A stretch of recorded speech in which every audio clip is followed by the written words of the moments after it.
Austin, what stands out to you about the Anaheim Ducks tonight?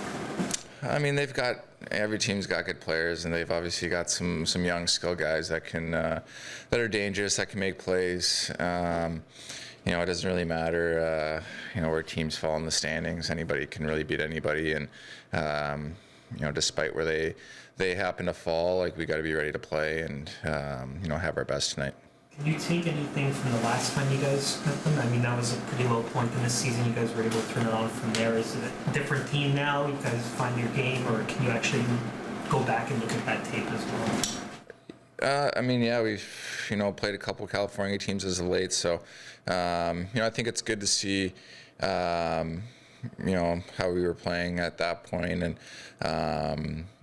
and to see where we are now and the progress we've made. And obviously we want to continue to push and and grow and continue to get better. But that trip was obviously not our best point of the season. So I think it's a good thing to look back and see where we were and where we've gone, and obviously still having work to do and some things that we want to clean up and fix. But yeah. You yourself are heating up in the goal scoring department. Is there anything behind that?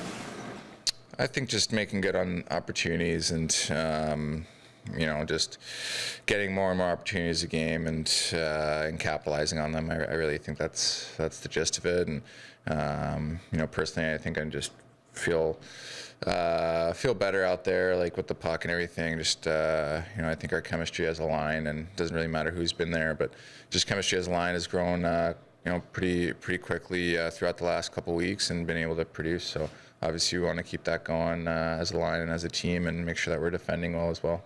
Is there an internal competition among the four of you, the four goal scorers? But who's going to lead the team of scorers, like any of No, it doesn't really matter, honestly. I think guys just want to do their part, and the most important thing is that we're playing well and that we're winning and picking up points as a team, and I think that stuff just takes care of itself. So. What stands out about William Nylander's game that you've had this extended run with him? I mean, he's all over the puck. I think when he's moving his feet, that's when he's really at his best, and his skill set's very unique, and he sees the ice extremely well and makes plays, but he can also shoot the puck as good as anybody. So it's a lot of fun playing with him.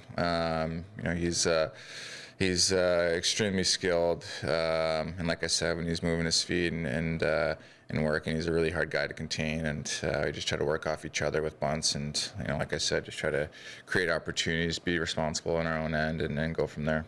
What's the biggest difference, Austin, playing with him over Mitch when Mitch is so good at distributing the puck? I mean, they're different. I guess I don't think my game changes much. I think you just gotta have to read off each individual guy, and try to know their tendencies and where they like to play with the puck, without the puck, and try to just support all over the ice. But I mean, they're both incredible players, so it's a lot of fun, and it's pretty easy to play with either guy. Where do you think he's grown over the years? I think just consistency, honestly. Consistency night in, night out. He's one of our best players, and he's making things happen. So, I think that's been the biggest growth for him, and then obviously defensively as well. He's, I think all of us have come a long way in that regard. Obviously, from our first couple of years to now, I think it's just the experience factor and learning how you're able to create chances and how important defending well leads to offensive production as well. What's your routine on a day when you don't take the morning skate? How do you sort of get the blood flowing, as it were?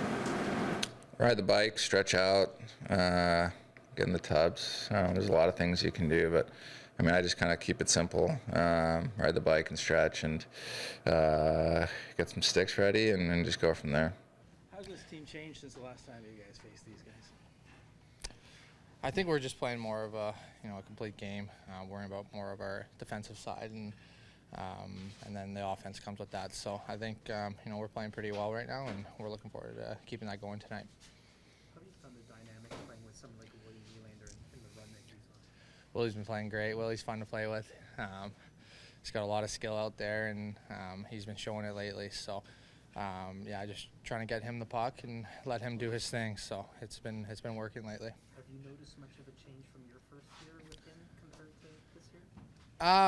Yeah. In terms of his play? Yeah, I think I think he's getting better every single year, more confident, obviously. But yeah, no, he's an elite player in this league, and I don't think he gets enough credit for how good he actually is with his skill. And it's nice to see that he's getting that respect now, and he's showing it. Perfect. Sheldon, what's the challenge with these guys tonight? Well, obviously you got to be very aware of their top end skill, both at forward and defense. So it's going to be on us to manage the game really well. And it was the same situation we were playing in Anaheim. And you give those guys opportunities and let them feel good and get comfortable, and they can make life real hard on you. They're really, really skilled. Zegras and Terry in particular. These guys are extremely dynamic. So we're going to have to manage them and manage the game in general. The last time you played them, obviously, was the end of that road trip, which really feels like the low point of the season at this point. What changed after that game to where you are now? Well, I think, the urgency level coming out of that road trip was there to respond at that time. And then since then, a lot has changed because of injuries. Whether it's to our goalies or to our defense. We've gone through a lot since then. And that in itself just kind of snaps everything into place where you gets everybody's attention that, if we don't, get to our game real quickly here, things could really get bad. And so the recognition of coming off that trip and then recognition of, our injury situation, the adversity that was happening with our group, it's a time when you a little gut check, for everybody to be better. And we've built positive momentum that's been hard to stop, and we've kind of kept rolling with it. Now, as we've talked about here, it's the kind of thing that when you slip a little bit, you've got to bring it back to be able to maintain it. I feel like that's where we're at here today. I thought there was moments in that Calgary game that were reminiscent of when we weren't good. We found our way through that, and now we've got to get right back to the way that we had been playing that have, gotten us in a good spot here. What went into the thought of going to Ilya for tonight's game? Yeah, just really, he's played really well. He deserves it. I think it's just the biggest thing. We're going to have both goalies involved. That's really it. I don't think you're going to see a situation with us where you're going to see one guy go on any sort of extended run, particularly the way that they've played. They both deserve the net, and that allows us to manage the workload. Both guys we have great confidence in and have given us the ability to win games. So with that being the case, we don't see any need to, to lean too heavily on any one guy. So that's as simple as that, and take it a day at a time, but we're always kind of looking at the schedule and how things are, but I think Ilya certainly deserves the opportunity to get back in here right away. How often do you have to talk to Bunting, Sheldon, about that line that he walks, of drawing penalties, but also not taking too many? He's cut down the penalties he's taken in the past 8 or 9 games. Is it a conversation you have with him every so often? How does that work? Yeah, at times, just reminding him of kind of where the line is, and times he feels like he's in a good spot with it, and I may disagree, and the officials certainly may disagree. But I think, as he's learning the league and he's learning the officials and all of that, as much as we have talked about how officials learn him and his tendencies, I think it goes the other way too. And, experience in the league is important. You kind of learn where you can push and where you might have to pull back a little bit. So, I think a lot of it, for the most part, I think is falling on him. But like anything, everybody needs a little reminder here and there. See it as a skill, that ability to draw like he does? Yeah. No question. We've talked about it before. Like he's a guy that puts his nose into everything. Like if there's something happening, he's usually involved in it. Highly competitive, goes to very difficult areas, and often he does so in a size mismatch, but it doesn't faze him. He goes in there and he's given everything he has to every play, and as a result, you have to defend him hard, and you defend him hard a lot of times, in that area, in particular around the net, and he plays with dangerous players that get the puck to that area a lot. he's a guy you have to be really physical and competitive with, and that leads to power plays. Do you have any inclination to put TJ back with Justin, or you kind of like the mix you have right now? Yeah, we really liked that pairing with Brody and Hall, and we were confident that if we feel the need to go to that at any point in time, then that would do well for us. But we just feel like we're in such a groove right now with the other pairings that, let's give Brody the opportunity to get his game really back going, and at the same time maybe bring along Timmins. So we like the mix here right now, but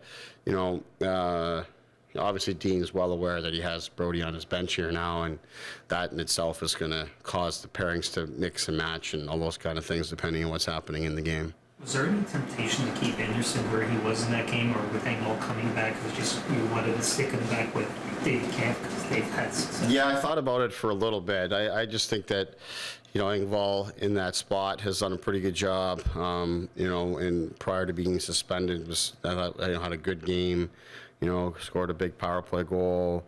So things are trending up for him. And any time I played Engvall with Camp, I've really liked those results. So I think we'll stay with that for now and give Anderson, Holmberg, Aston Reese, a little run here and see how that can go.